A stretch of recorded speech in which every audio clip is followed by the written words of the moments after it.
go to the breast. And I'm actually going to take the breast meat off the bone. If you wanted, you can keep it and get some good kitchen shears and just cut straight through that bone. But I would like to take the breast meat. So we're going to start, first you want to feel where the spine is. And usually, I should say most people, I guess I kind of do it backwards, but most people start with the breast first because the legs that are sitting here can prop it up and give you some support. But I'm a lefty. Maybe that's why I do it backwards. I don't know. So yeah, so find the spine. Run our fingers along the spine, and we're going to go on the opposite side of the spine, watching our hands. And we're just going to slice through first some of the fat, the skin, so we can see where we're going. Okay. And then just slice right along. It's almost like deboning a fish. Just follow along the bone. You will feel it give right here. And that is the wishbone. And I can show you also how to remove the wishbone. Get it all the way down there. The wishbone is a tricky bone.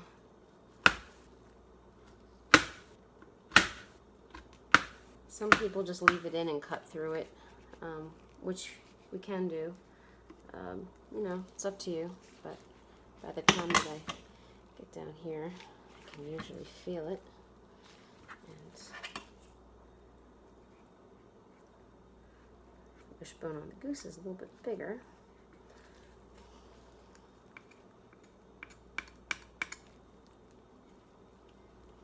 So we might just cut that out.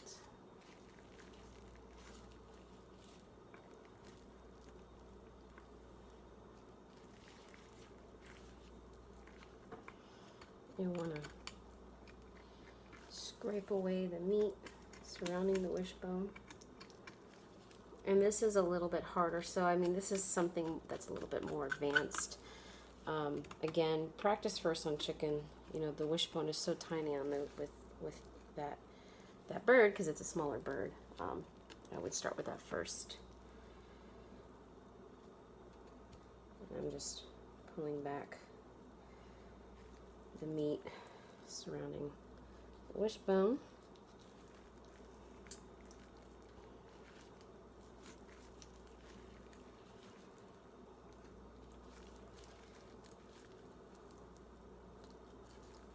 And usually you can pull it.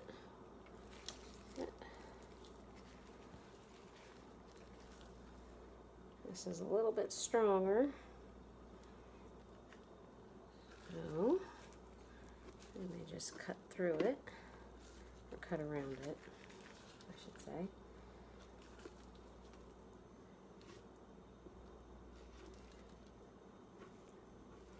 And we will finish removing the tenderloin, or the breast. It reminds me, I say tenderloin because looking at it, you know, goose just has this beautiful bright red color, mostly because of its diet. You find that a lot, you know, when relatives go hunting and bring back the beautiful quail and pheasant. Meat is bright red. It's gorgeous. So, all right. Down to the end here. And like I said, if you find extra fat, you can always just remove that. Once you've cut away your piece, you can go back, trim it up.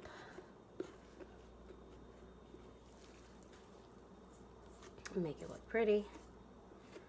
And save the fat so that you can render it.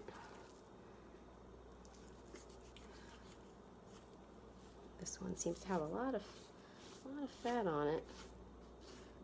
he must have led a good life. Okay. I'm going to cut this end piece here, which is just fat. And then here we have our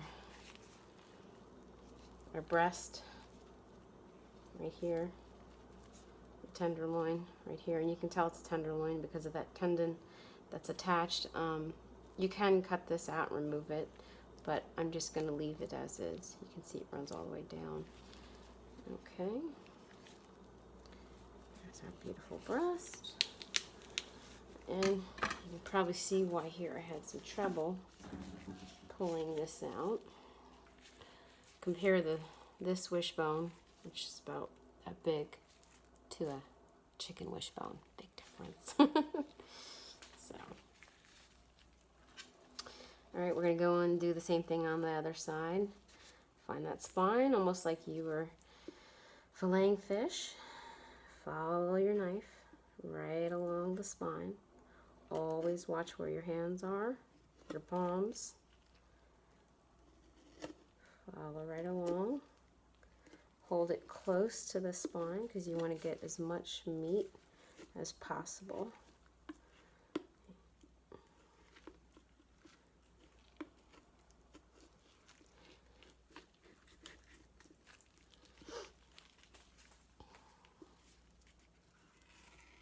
And you know, you can kind of figure out what angle's best for you. I'm a lefty, so might be a little bit different for me.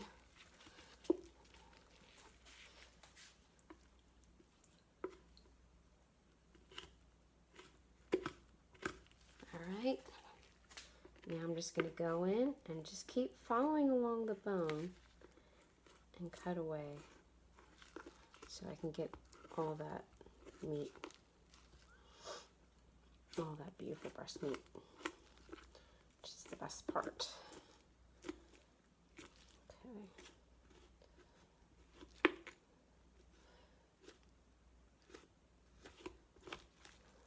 We're almost there. Almost there.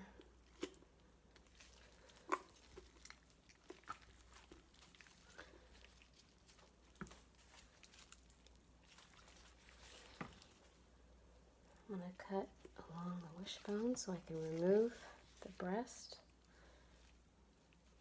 There's a lot of fat right there.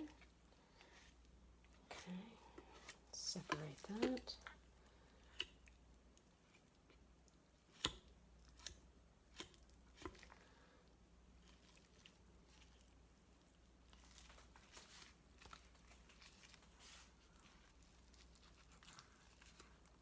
There we go. Alright, and then we're just going to keep pulling away. Sometimes when it gives you an opportunity, you just use gravity to help you cut the rest of the carcass off. Always watch where your hands are and take your time. There's no need to rush.